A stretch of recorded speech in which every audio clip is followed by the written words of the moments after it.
Hello guys, welcome our channel. சாஃப்டான சப்பாத்தி எப்படி செய்வது என்று பார்க்கலாமா? முதலில் 4.5 கப்பு தேவையான கோதுமை மாவு எடுத்துக்கோங்க. அதில் ஒரு 3 டேபிள் ஸ்பூன் எண்ணெய், ஒரு 3 டேபிள் ஸ்பூன் கார்ன் பவுடர் மாவு, அதை நல்லா மிக்ஸ் பண்ணிக்கோங்க. ஒன்றோடு ஒன்று நல்லா மிங்கிள் ஆகணும், அந்த அளவுக்கு மிக்ஸ் பண்ணிக்கோங்க. எண்ணெய் இன்னும் வேணும்னா கூட நீங்கள் ஊற்றிக்கலாம். நான் எப்போவுமே தண்ணியில் சால்ட்டு மிக்ஸ் பண்ணி வச்சு தான் நான் யூஸ் பண்ணுவேன். இதே சால்ட்டு மிக்ஸ் பண்ணி வச்ச தண்ணி போதுமான அளவுக்கு நம்ம எடுத்துக்கணும்.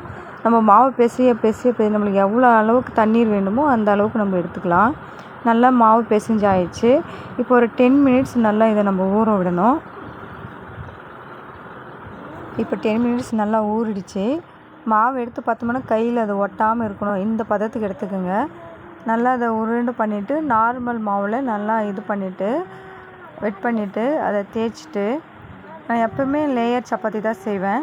ஸோ உள்ள நடுவில் எண்ணெய் தடவிட்டு அதுக்கு மேலே லைட்டாக ட்ரை மாவு போட்டுட்டு திரும்ப அதை 4ஆக மடிச்சுட்டு அதை தேய்ச்சிட்டு இப்போ போய்ட்டு சப்பாத்தி செய்கிறேன். பாருங்கள் எப்படி எவ்வளோ சாஃப்டாக வருதுன்ட்டு உங்களுக்கு காட்டுறேன். சப்பாத்தி நல்லா 2 பக்கமும் நல்லா வேக விடுங்க. சைடில் எண்ணெய் ஊற்றுங்க தேவையான அளவுக்கு. நல்லா வெந்துடுச்சு சப்பாத்தி. இப்போ இதை நான் எடுத்து உங்களுக்கு புட்டு காட்டுறேன், எப்படி இருக்குன்னு பாருங்கள். எவ்வளோ சாஃப்டாக வருது பாருங்கள். இதை நீங்களும் ட்ரை பண்ணி பார்த்துட்டு எப்படி இருக்குன்னு கமெண்ட் பண்ணுங்கள். Okay, bye. தேங்க்ஸ் ஃபார் வாட்சிங்.